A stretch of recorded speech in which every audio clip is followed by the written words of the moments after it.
All right. Hey, everyone. Welcome, welcome to this very special edition of Let's Talk. My name is Jan Paxman, and I'm so excited to get to host tonight.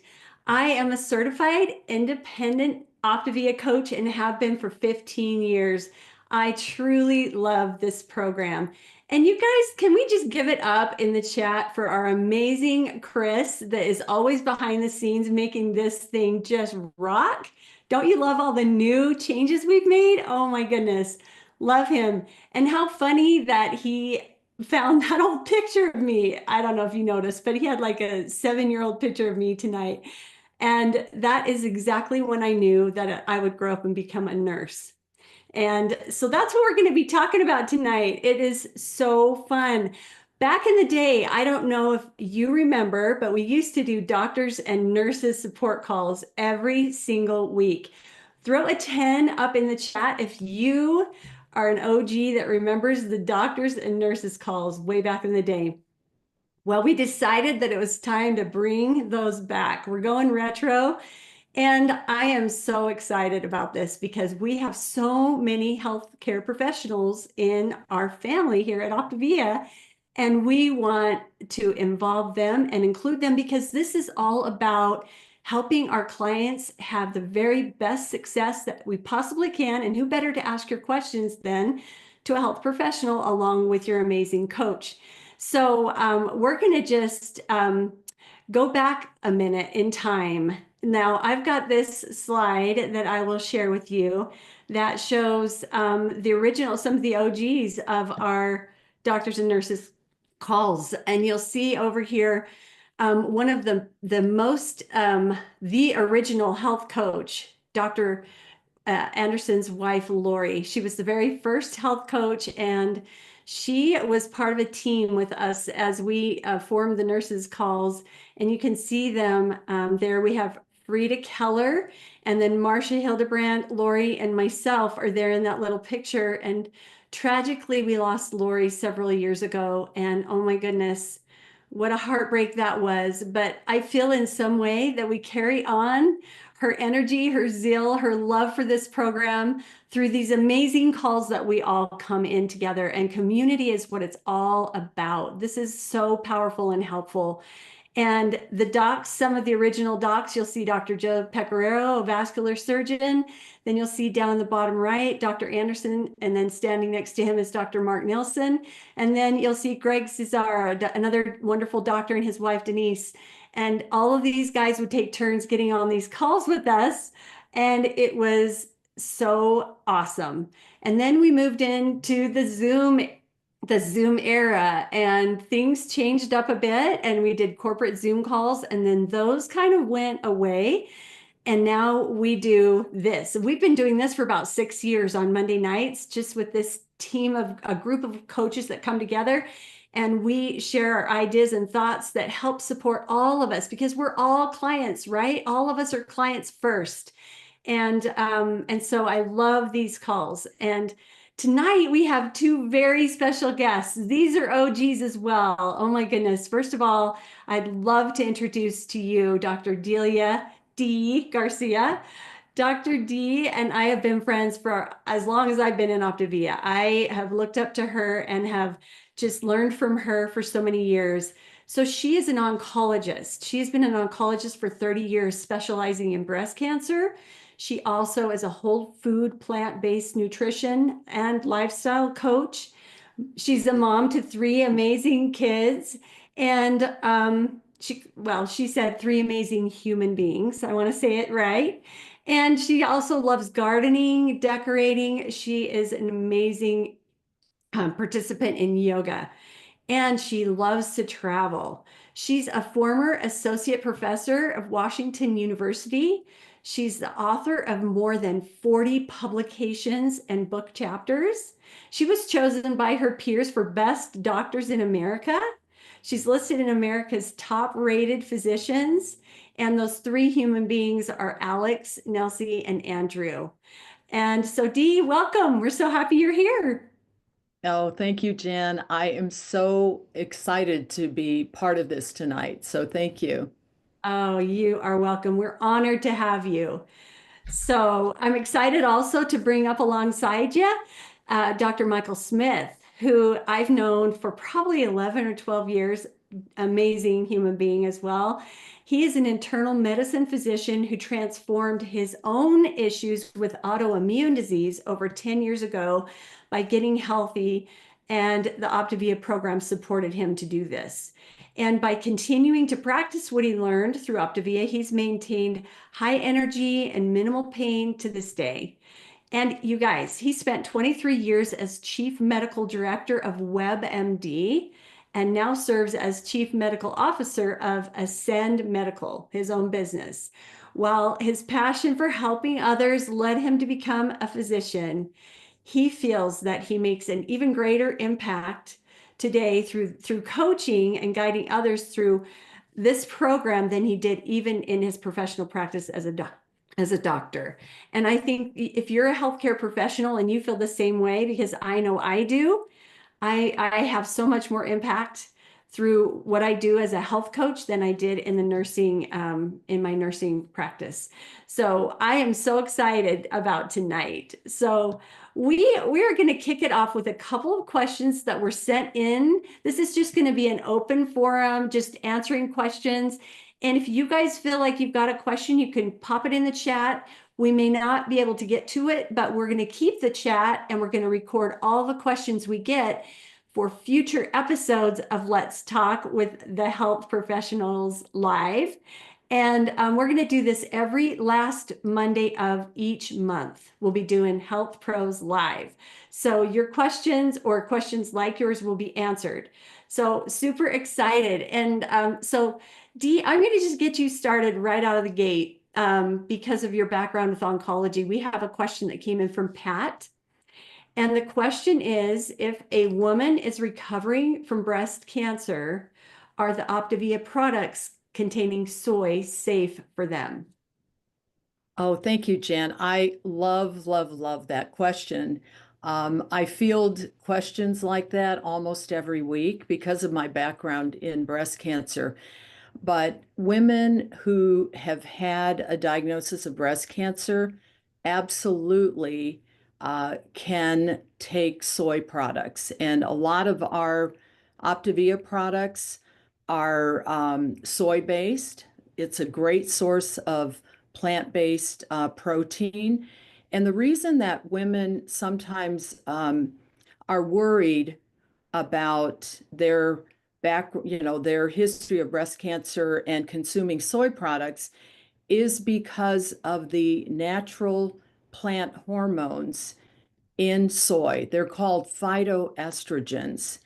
And what those phytoestrogens actually do is they can bond to breast cancer, to the receptors of breast cancer cells, and have an effect similar to tamoxifen. So tamoxifen is a hormone drug that is oftentimes prescribed for women with breast cancer, and it helps to lower the risk of recurrence and certainly decrease the risk of distant spread.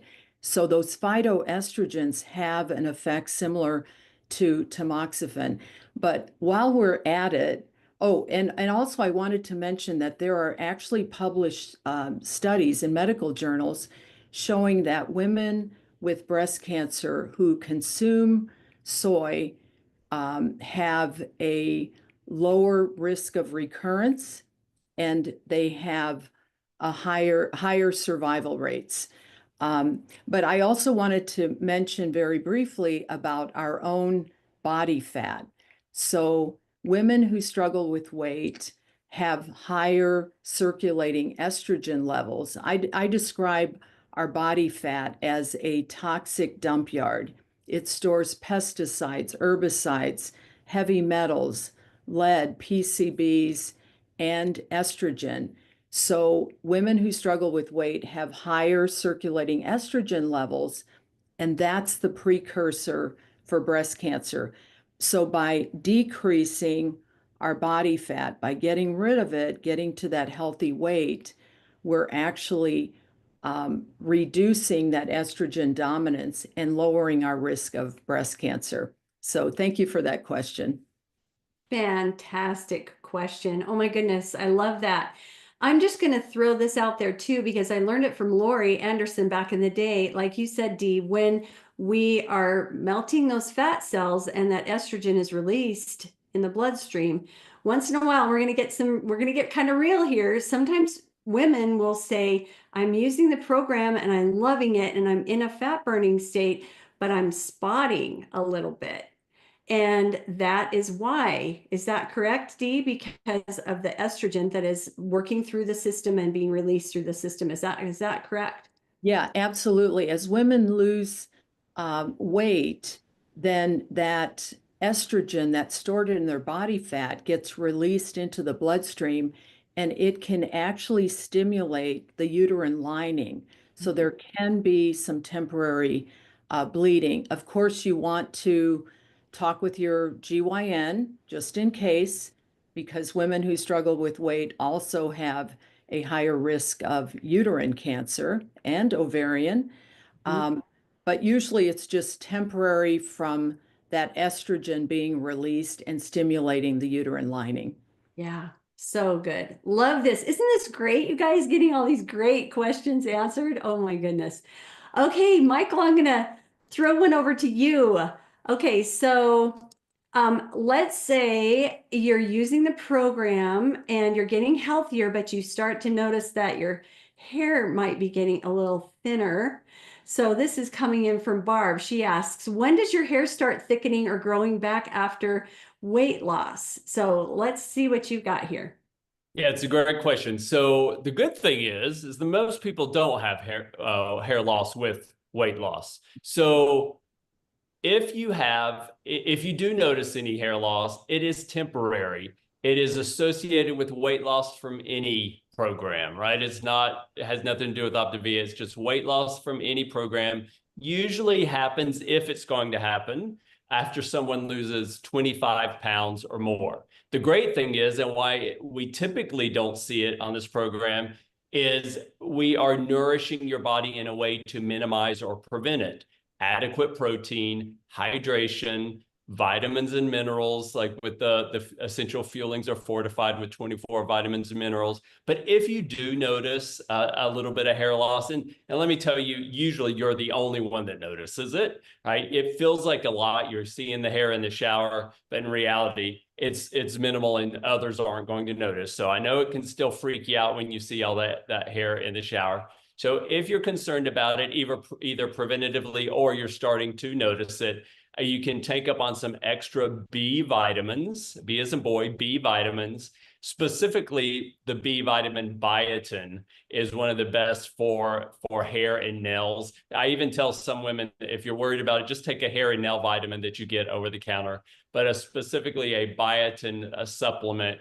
It takes a little bit higher doses to really work. But again, it's temporary hair loss. Your hair will start growing back even usually women are still losing weight and their hair starts growing back because it's just usually a temporary effect for a couple or 3 months. Awesome. I love that. And you've got great hair, Michael. Obviously, you have the struggle, but Chris did, but you didn't. Chris had a serious effect. No, that's genes. This is genes too. Actually, I'd like to give kudos to Chris because he lost over 100 pounds, but his hair was like that before he lost. Yeah. So don't be afraid, people. I love that. Oh my gosh. Hey, Dee, I noticed something in the chat before we get too far, off of that other subject we were on. Someone was asking about hot flashes and having to do with the soy protein. Does that have any effect on hot flashes? Actually, it's hot flashes really has to do more with our body weight.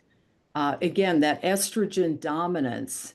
And so when you, and I'm postmenopausal also, but I am always cold. And so what I've noticed in working with clients in the last 18 years is that heavy women oftentimes, they go between feeling okay to feeling too warm. Mm. However, as they start to lose their weight, oftentimes they will say that their body temperature has changed and they're chilly. So, if you're postmenopausal, um, my recommendation is put in a ceiling fan or a little side fan in your bedroom. And sometimes you go to bed and you're freezing cold, and then halfway through the night when you have to get up to go to the bathroom, stick your leg out, and that'll cool you off. But really, it's more, the hot flashes are really more from the excess weight and that estrogen dominance. Love it. Okay, great. Thank you so much. And while we're kind of on that subject, we have one coming in from Diane, and she asks, how do you maintain a healthy weight when you go through perimenopause, leading into menopause, and still, how do we do that? Still following the guidelines through Optavia? That's her question.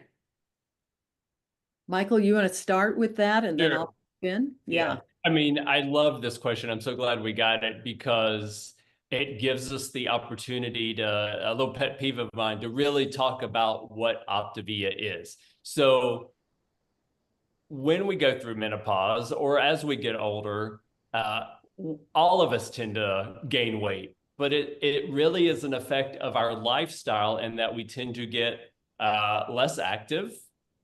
Right? Our age does affect our metabolism a little bit, but for the most part, a lot of it is related to the loss of muscle. We lose a significant amount of muscle even starting after age 30, but especially after age 50.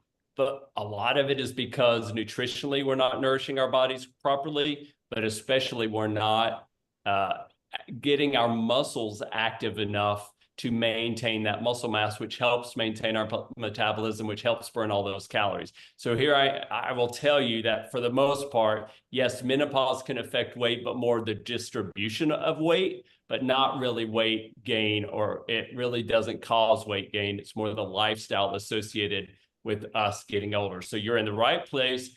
Optavia addresses everything that you need to not only lose the weight, but keep the weight off. So here I will tell you, the program is not the 5-in-1. The program is not the 4-in-2. The program is Healthy Habits.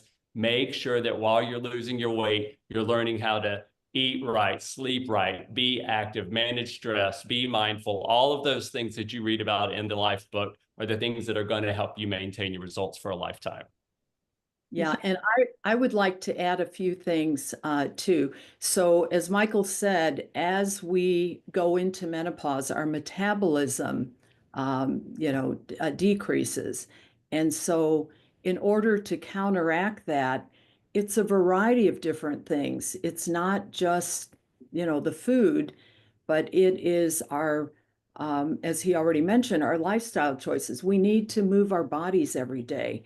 We need to hydrate primarily with water. We need to get healthy sleep. So everything happens when we sleep. It's like taking your car in every night and getting a complete overhaul. Our cells, our tissues, our organs, and very, very importantly, our immune systems heal every single night. It's absolutely miraculous. But the other thing that happens, especially women, as we're going through menopause, is we're oftentimes in that time of our lives when we are involved in a busy career. We're oftentimes raising children. We're under stress. There's so many things that happen. And I want to talk about two hormones that are fat storage hormones. So let's say you're on the program and you've lost a significant amount of weight, or maybe you've lost a small amount of weight, but you are, under a lot of stress, and so you start to go back to unhealthy eating habits, the sweets or the white breads, the white rice, those kinds of things. So you're going, when you eat those kinds of foods, especially sweets, your blood sugars go up, insulin follows. Insulin is a hormone to bring your blood sugars down, and insulin is a fat storage hormone. So if you're pumping insulin all day long because of the foods that you're eating, then you're going to be storing fat. It's going to be very, very difficult to uh, maintain your weight and certainly to release fat. But the other hormone that you want to keep at bay is cortisol. So cortisol is the stress hormone. So you're in that time of your life with the busy career and the kids and the husband and the this and the that. And if you're releasing cortisol throughout the day because of that stress, cortisol is a fat storage hormone also. So you really need to keep both of those at bay with proper eating, lifestyle choices, and trying to find a way to reduce your stress. I do meditation, yoga, walking, bicycling, spiritual work, lots of different things. We all have ways to reduce our stress. I love that. Oh my goodness, so good. So many good ideas. And Michael, when you said that about the muscle, how important muscle is, and as we lose that, as we grow older, we've got our EAAs that help us build that back up, and then movement, working and doing some weight resistance training, helping to build those muscles, because our muscles are kind of the burn center for those calories. And when we don't have muscle mass, we aren't burning calories at the rate we were before. So I totally love that. Okay, we've got a question coming in from Jenny. She says, I found that eating the birthday cake bars brings back my cravings for sugar and sweet things. Other than choosing other options, will I ever get over my sugar cravings? How can I minimize or get rid of those cravings? Sure, yeah, this is what comes to my mind is that will you ever get over the sugar cravings? Over time, as your taste buds get used to other types of foods, it tends to get better.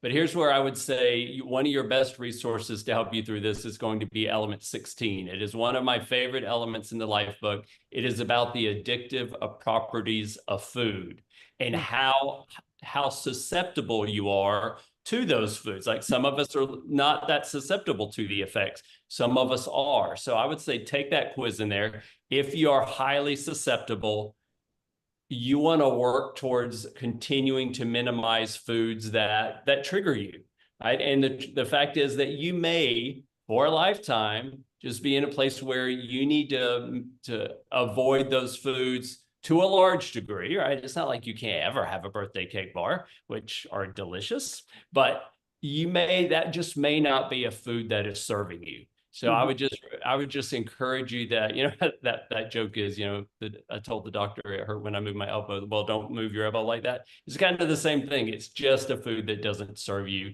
So it just may not be the food for you, but definitely take that quiz and see where you fall in that susceptibility range. And also I'd like to add that, we all have, addictions that we deal with. We all deal with pain and suffering. It's part of the human experience. And so you have to be careful. If you're a person that has had a lifetime of struggling with weight, then it might be like the smoker. You touch one cigarette and it gets you back to smoking a pack, or like the alcoholic where you drink a glass of wine or you have a beer and all of a sudden you're back to the unhealthy alcohol. So food can be the same way. And if you're triggered by the donut, then you may not ever be able to eat donuts again. One thing about myself, I struggle with many things, anxiety being my number one.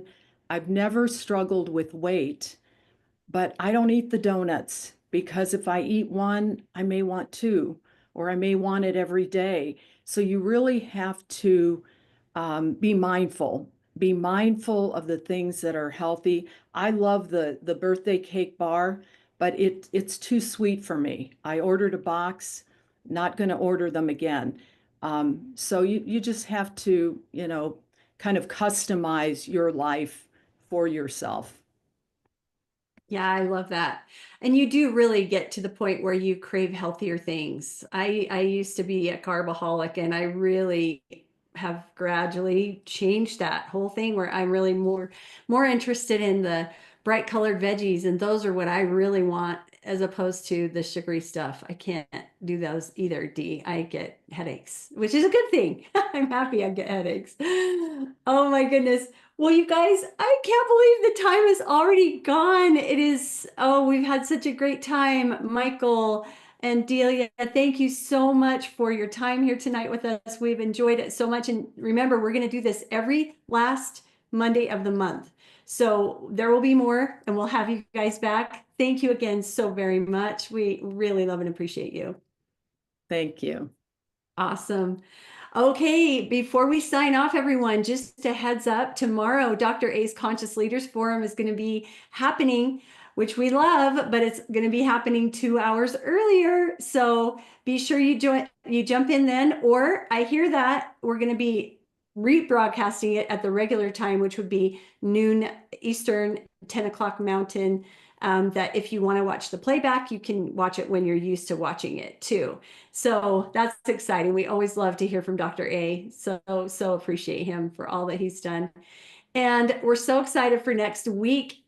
A week from tonight, we're going to have part 2 of our personal Olympics Unstuck Part 2. You guys all loved Unstuck Part 1. Come back for the play-by-play on how things are going with the Olympics. And so excited for that. And also be sure you subscribe to our podcast channel. We appreciate anyone who's listening in through podcast. We love that. So go and subscribe, and be sure you come back next week for another episode of Let's Talk. Thanks for being here tonight. Good night, everyone. Good night.